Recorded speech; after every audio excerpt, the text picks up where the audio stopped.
All right. Good morning, everyone. Tyler James here, and I am excited to present a great conversation that we're about to have with you. We're going to be going inside the massive success of the recent project that launched on Kickstarter by Renderwave, which is called the Coloropedia. As you can see, as of right now, this thing over 1,500 backers, over $70,000 raised. And I'm excited because I have to talk to me all about this, one of the masterminds behind this project. So I'm excited to introduce to you a writer. He's a jujitsu addict. He's a comic book writer. He's authored the award-winning novel, The Black Chronicle. He's also the driving force behind Renderwave, which is a collective of digital painters, concept artists, animators, and comic book colorists.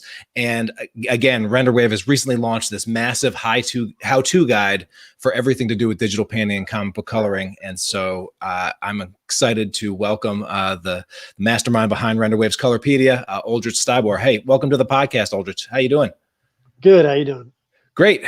Well, I'm excited to talk to you because I know in the lead up to this launch, you were crossing every T, dotting every I, and we're sort of in that combination of Kickstarter confident and also nervous as hell. And so I'd love to hear, now that you're a couple of weeks into this thing, it's going well. How you feeling? Relieved. Feeling relieved now. I mean, it was a very, as you know, I reached out to you before I launched, and I had quite a lot of nerves going into this project, for a bunch of reasons. The first of all is very expensive to make a project like this, so there was sort of a lot on the line just financially. But on the other hand, we had really made the best product we can make. We really felt super confident in what we had. And because of that, it was almost ironically more stressful because if it didn't catch on, it would have been, completely back to the drawing board. Like, okay, well, this is our best kick at the can, and it didn't pick up. It would have been very discouraging for us, But the response has been amazing from the get-go. The projections are pretty insane. Where this thing might end up. So, we're all very, very happy and relieved. Yeah. And so we're going to get all into, the lead up to this launch, things that you've been doing in this launch, what's been working, what you're trying, because, you're someone that has had some Kickstarter experience. You've been in the Comics Launch Pro for a community. It's been a pleasure to watch with you. And I know, it's been these Kickstarter plans and the campaigns themselves are these emotional roller coaster rides. So it's been, it's been nice to be able to at least play a small part in helping you sort of manage all of that and put your best foot forward. But it's really, I'm just incredibly impressed with what you've been able to put together here. And then I'm glad to see that the market has responded to this too. So, but where I want to start is, how did this project come about? Why this book?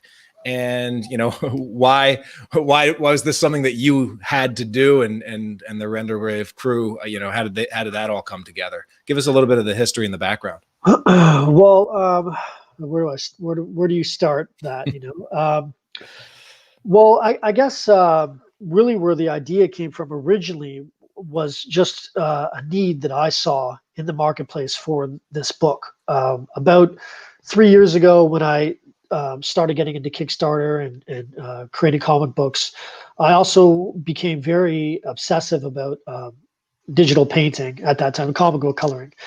And I had kind of scoured the earth for a book like this and couldn't find it. The only book on comic book coloring that anyone ever recommended to me is, about 15 years old.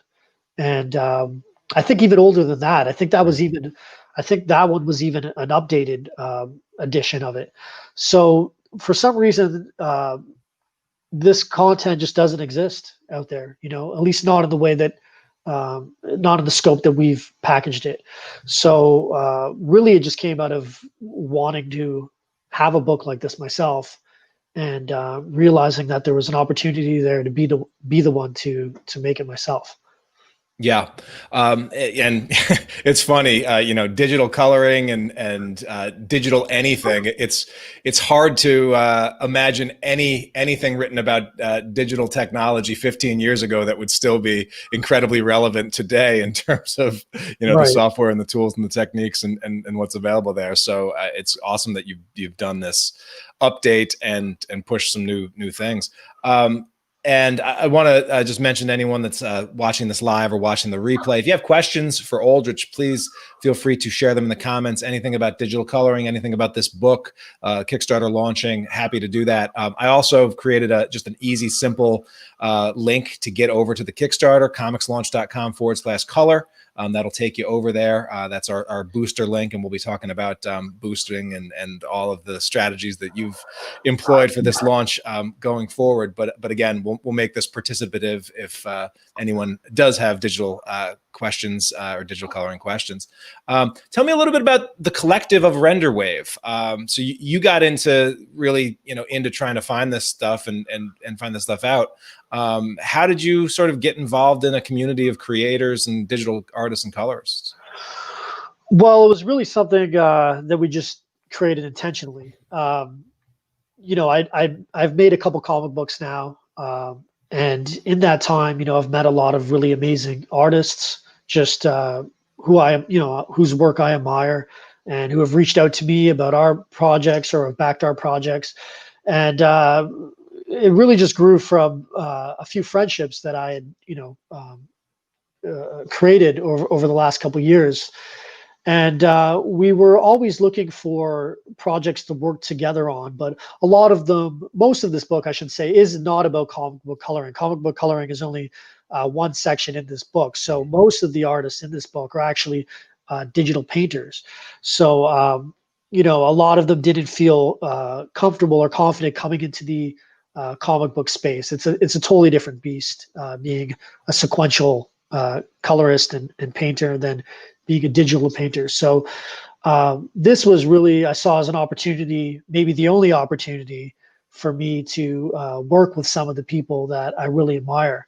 And so I reached out to them, and slowly we just kept adding artists who were interested. And the more content we created, the better it started to look. The bigger artists we were able to attract to the project. So it just kind of snowballed from just those couple friendships that I had in the industry. Mm. Yeah, that's tremendous. And, clearly there's a who's who of talented digital artists and colorists and the like. Let's talk a little bit about, the scope of this project. And I think this is something that a lot of creators, especially those of us that have big visions, big ambitions, this is a project that's probably bigger than it was, it's coming out bigger than it was when you initially conceived it. And as a result, you had to put a lot of skin in the game on this, and sort of in the lead up to this launch, you sort of, you told me that you basically put everything on the line for this project, and that the stakes were exceptionally high for you. One of the things that we do say in terms of Kickstarter success is that you do want to be able to show that this isn't just an idea in your head, but something that you're committed to seeing the light of day no matter what. And that skin in the game actually makes a big impact on backers' willingness to trust you with their hard-earned money. At the same time, so you can always go too far on the extreme where you've sort of overextended yourself. How have you sort of, balanced that out? And, what advice do you have for creators in terms of trying to get that balance right? Wow. I mean, that's a big question. Yeah. And that's something that's obviously going to be unique to each person. I will say that the important thing, one of the important things that I've learned for myself personally, is just having confidence in your vision. If you have a vision for something, and I've been guilty of this almost every other creative project I've created. If you have a vision for something, that vision that you have for it is important. Okay, there's a reason why you see it the way you do. And following that vision to the T in all of its scope is your best chance of being successful. It doesn't mean you will be successful, but actually endeavoring to make the thing that you see in your mind as closely as you can is your best chance. And the reason why I say that is that, we envision this book being very, very large. We could have half-assed it. We could have made it, 2/3 as large as we did. There's a lot of things we could have cut corners on, but that wasn't really the vision, And I've been guilty of that in my comic books also, I think that you just have to trust in your own instincts, Yeah. and you just have to. It's hard. I did overextend myself, so it's hard for me to give this advice because, if this didn't work, I really just financially I overextended myself. This would have been it. Like I would not have had the money to create another comic book. Certainly not another book of this nature. So you just got to trust in your instincts. I think that's all you can do, right? Yeah, and that's a lot of times we've sort of heard the cynic view of I'll believe it when I see it, and the reality is, as creators, like we inherently need to believe something before we ever see it. We need to have that belief in our head and that vision in our head long before it will ever actually hit the shelves. Sure. That sort of makes us unique for versus most people out there. And so I'm thrilled that you've been able to translate that vision into something that 1,500 other people see the value in as well. I mean, that's got to be pretty powerful, and that's just getting started, right? I mean, yeah, it's definitely. I feel relieved. I know I've used that word a couple times now. I feel very relieved, and it's just a great feeling having created something and seeing so many people respond and getting so many messages from people saying how excited they are. And again, that just goes back to trusting in your ideas for things, and trusting that if you execute fully. And another thing I want to say is, this is something else I've struggled with for a long time in my life, is having a bias towards action. I don't know if you've heard that phrase before, bias towards action. As creators and as writers, especially, I think a lot of times we're thinkers, we're introverts, we're planners. What blows my hair back in a project is like the world building aspect of things, writing in notebooks. It's all very secluded and isolating. But once I learned to have a bias towards action, to just start pulling together people, to start pulling together resources, to start pulling together content, and actually creating things instead of just creating them on paper. Well, I guess it still isn't on paper, but I think you understand what I mean. Yeah. That's when things started to change for me. So if you have a project that you want to work on, and even if it seems like insurmountable, I think the important thing is to start to just leap. Is to just leap and trust that if you just keep moving forward, it will come together. Yeah, I totally agree with you on that, and not just action, imperfect action. I think a lot of creators, it's like the older we get, the less willing we are to make mistakes or to try things out or just to experiment or just to go for it. You have two young daughters at home, and one that's around the same age as my son, and I see him taking imperfect action every single day, and that's how he grows, and that's how he tests his limits and pushes himself forward. So this is a question that came from Melissa Massey, who is a talented web cartoonist, but she says, is this a good book for a total beginner? I've never digitally colored anything, but I really want to learn. Absolutely. Yeah. We tried really hard to make this, it's a textbook. We don't like referring to it as a textbook because it's accessible. We really tried hard to make this accessible for the beginner or somebody who's much more accomplished. The first section of the book is all about color theory and color psychology. So it kind of starts off, at the basics of things. So yeah, absolutely. This is a massive book with a lot of referential stuff in it, and I think an artist at any level, or regardless of what software you're using, would really learn a lot from this book, because it's really about the academics of painting, not just digital painting, really. Yeah, yeah.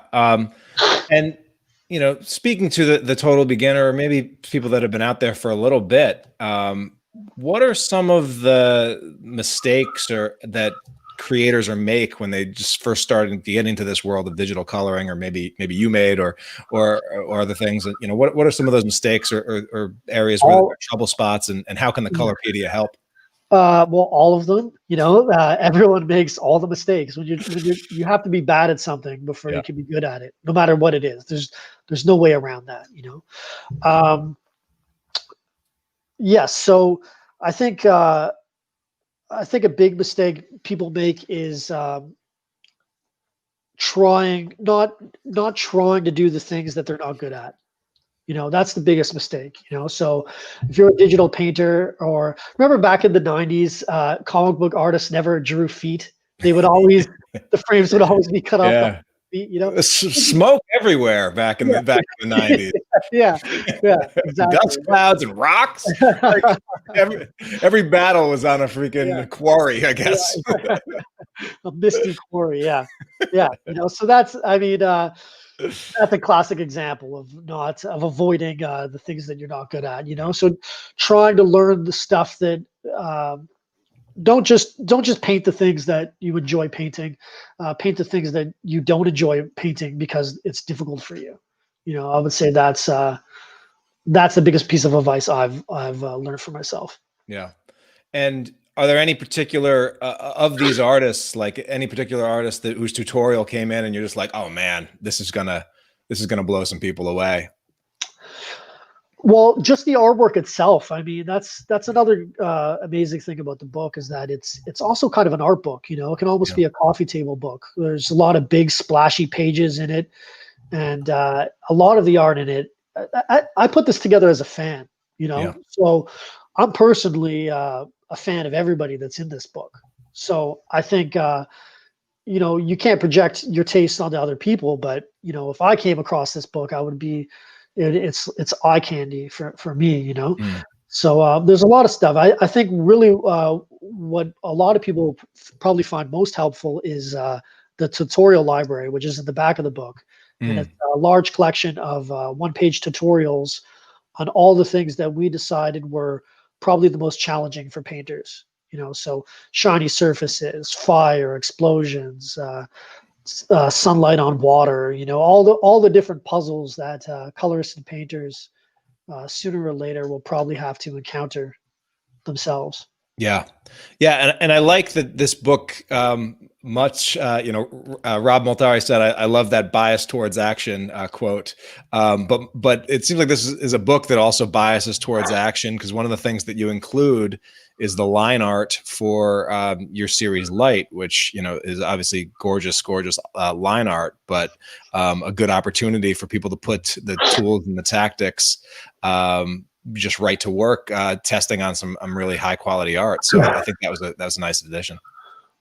Yeah, absolutely. I think that unless you're coloring something sequentially, there's certain skills you can't learn by just coloring pages or line art. Being a colorist, you're still a storyteller. You're still engaged in telling a story, and you can't practice that unless you're painting sequential pages. So that's why we wanted to make sure we included that in there. And actually, we just announced stretch goals today.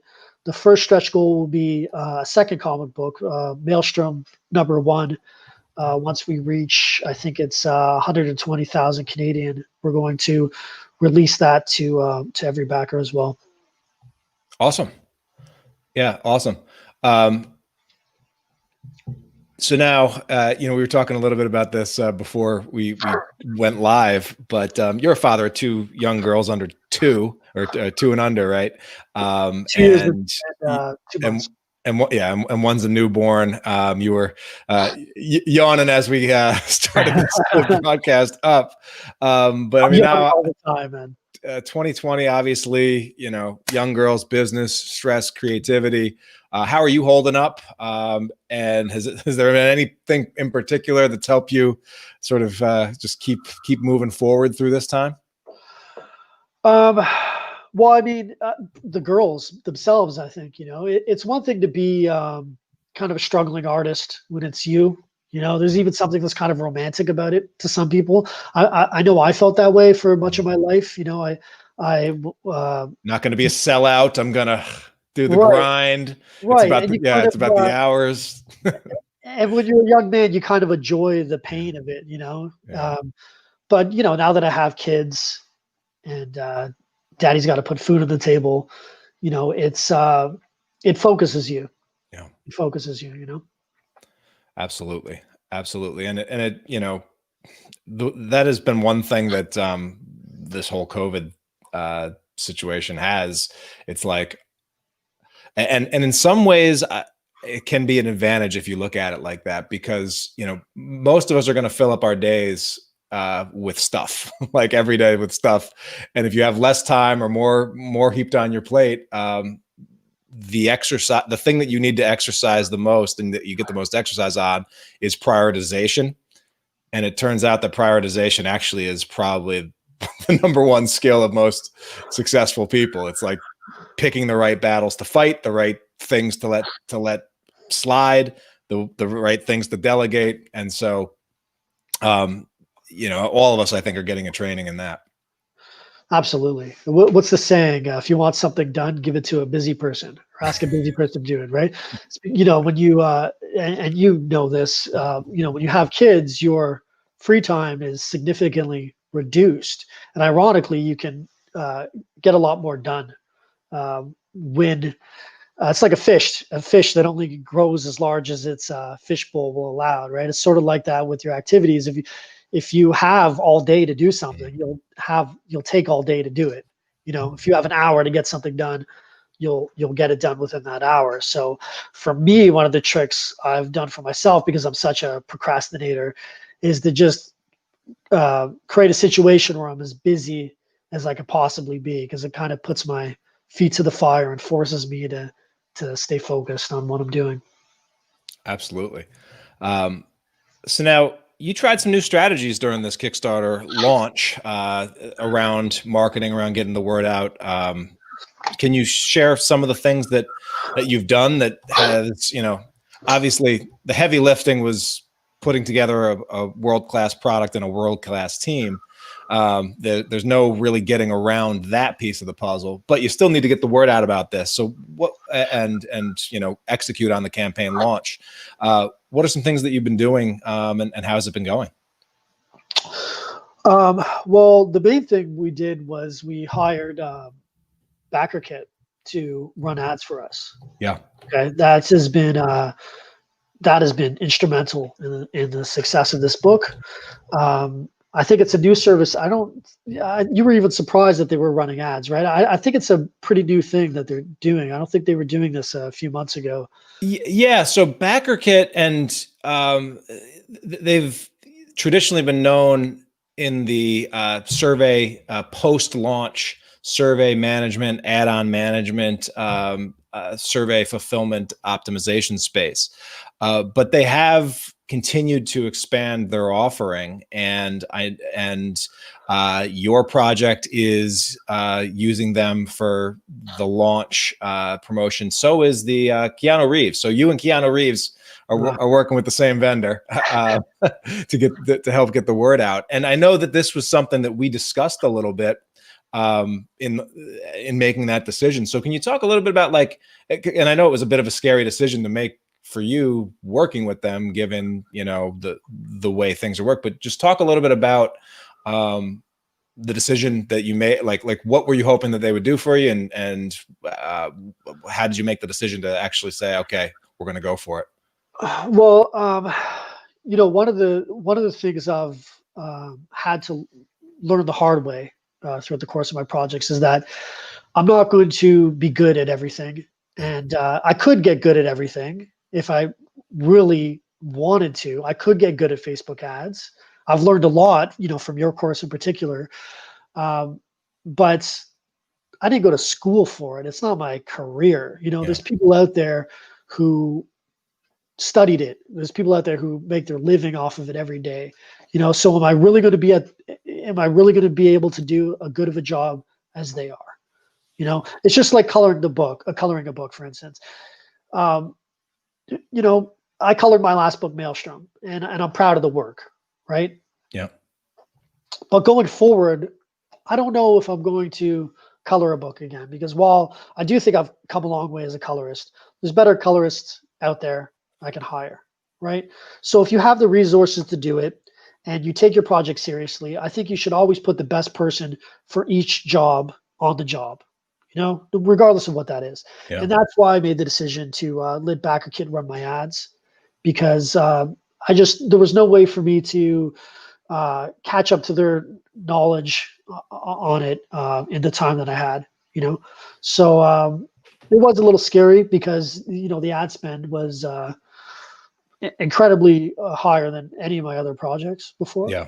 Um, yeah. And I mean, you don't need to reveal anything, but this is one of those things where I think a lot of creators will be like, I spent, my Facebook ads didn't work. How much did you spend? $5 a day. You got nothing. Yeah. You're not spending $5 a day, are you? No, we're not spending $5 a day. No.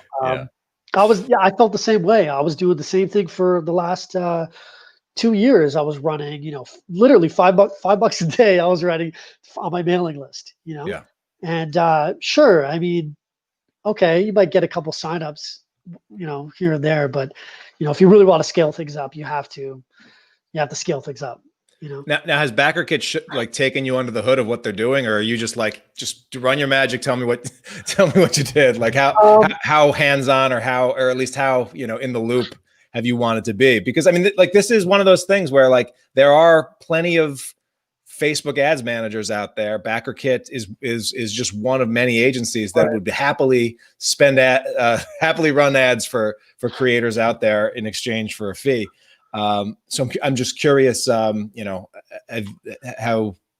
much of or what that relationship has been like for you. Well, I mean, the project's very successful, so I'm happy with my level of involvement with their side of things. If things were going, if it was a disaster, I'd probably have a lot more questions. Yeah. But because it's going well, I trust in what they're doing.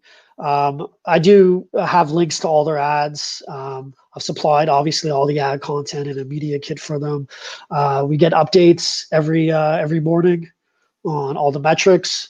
So I'm happy with what they're doing and what they've been offering, and they definitely know what they're doing over there. Yeah, awesome. And then I know you've also been experimenting with Kickbooster as a part of this campaign as well. How's that been going? And for those people that have not or are unfamiliar with Kickbooster, can you just share what that is?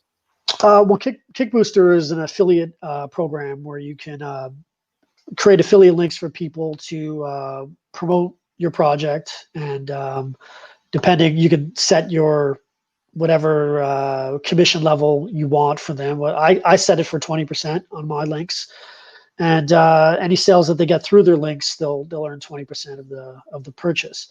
And it's been good. It's definitely contributed to the campaign. There are a lot of people involved in this book, so it's a whole network of people who already have eyeballs on their content, who already have fans.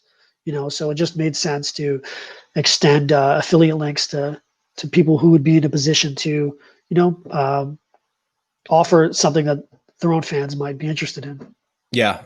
And, for those of you wondering about what the difference between doing that is and the Kickstarter's links that they give you, yes, you can create affiliate links for people inside of Kickstarter, and it will track I think it attracts amount, like gives you very, very basic metrics of, you know, how much pledge that came from. I know that your ability to track the payments, track the performance of links and things on a granular detail, see everybody that came through, and also easily pay all of those people that do support your affiliates. That's sort of really what kickbooster.me provides for you, which, you know, if you were really going, you know, deep on this affiliate strategy, and clearly, you know, your opportunities and your options for affiliates with, you know, this laundry list of creators that have been involved and digital artists that have been involved, you know, is significant. That's probably somewhere where, you know, a tool like kickbooster.me actually makes a lot of sense. Yeah, it was a no-brainer for us, you know. It was a total no-brainer. Why wouldn't we, really, you know? Absolutely. Well, awesome, man. Anything else that that you're hoping to try, or you're hoping to do to continue to get the word out in the 17 days that we have left for this campaign to rock? Or are you pretty much just sort of continuing to execute on the plan that you laid out from the beginning? Where are you at right now? Well, we did just announce stretch goals today. We weren't planning to, but you know, it's been doing so well, and there were things that we can offer, so we decided why not give it a try. So yeah, we're trying that, but for the most part, it's just more of the same. We're going to continue just posting about it, running ads, and you know, updating our backers as the campaign carries on. Yeah. And, you know, one thing that I've been seeing a number of big time projects do is the early bird special. And this is something that, you know, for a lot of creators, especially creators that are just getting started or trying to get, you know, things off the ground, don't actually have an audience. I'm not a huge fan of big discounts as like the lead. But if you already do have an audience, I am just seeing a lot of evidence of creators that, you know, that early bird special really gets them off the ground and off and running. And thoughts on how that went for you? Well, it's kind of impossible to say who would and wouldn't have backed the project for $5 more. You know, Yeah. I suspect a lot of them, but and also because Kickstarter's algorithm is a little bit of a mystery. You're right. I can't even spell algorithm, so you know. Yeah, that's one of my words that just the autocorrect has to get me around. I spell it incorrectly on purpose, knowing that I'll just be able to right click on it. And a different way every time too. Like you know, sometimes we'll try multiple Y's. I don't know. Yeah. So yeah, so I mean, it's hard to say how exactly it works, but there definitely is one. I know that, and it's my guess that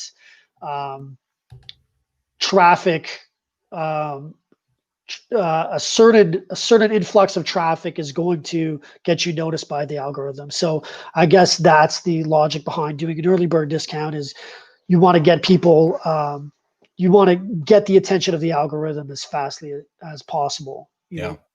Yeah, definitely.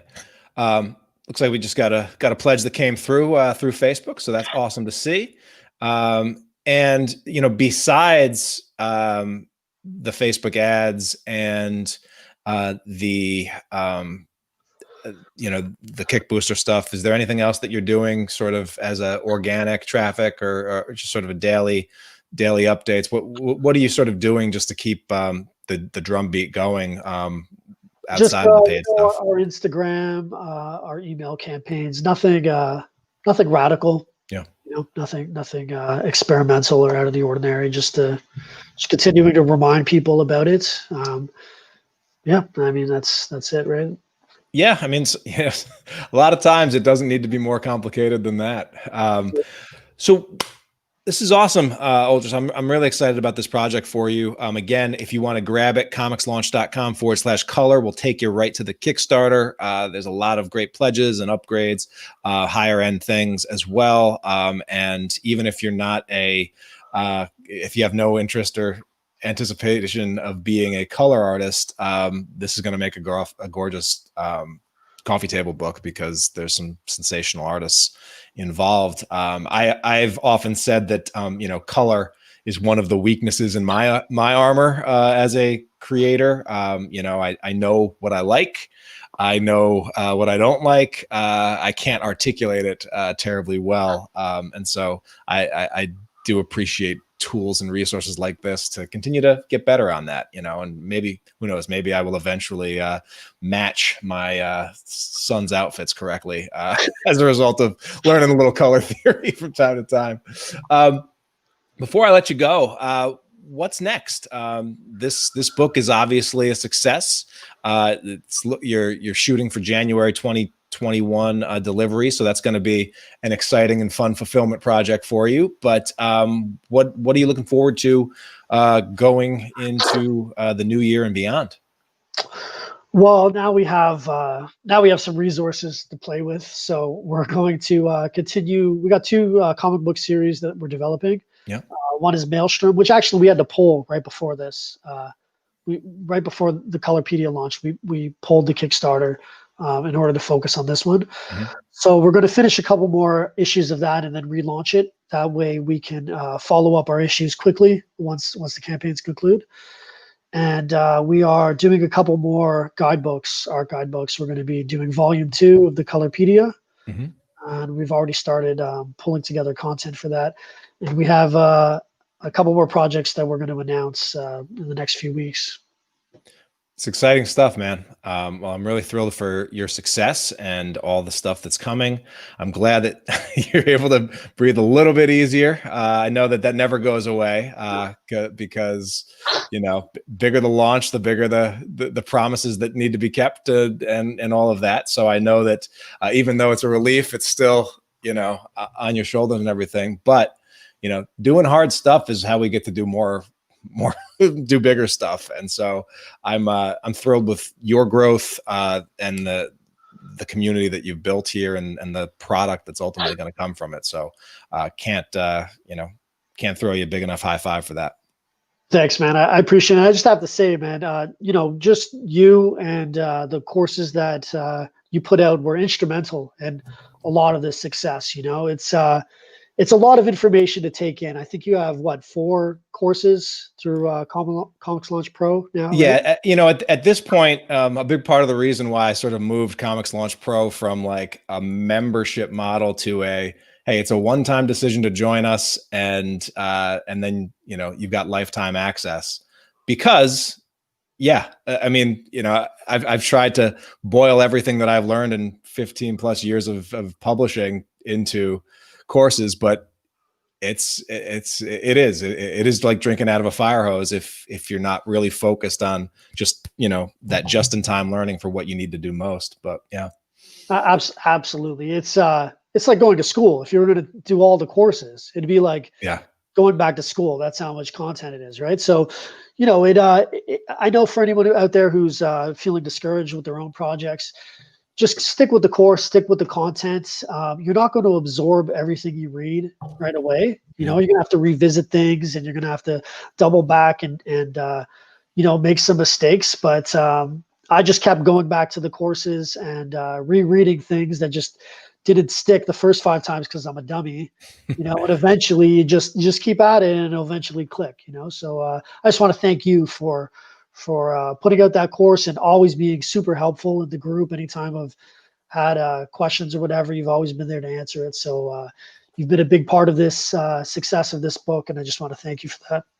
Well, I appreciate that. And, I think you're biased towards action, but continuing to reflect on that action that you've taken and knowing that there's levels to this stuff. And it is through doing it and the practice of doing that hard and comfortable stuff and going after that big vision that we actually make it happen. And so I want to, hopefully you'll give yourself a little time to enjoy the win. I know as creators, a lot of us, as soon as like we see the ups, we see the downs, we focus more on the downs sometimes than the ups.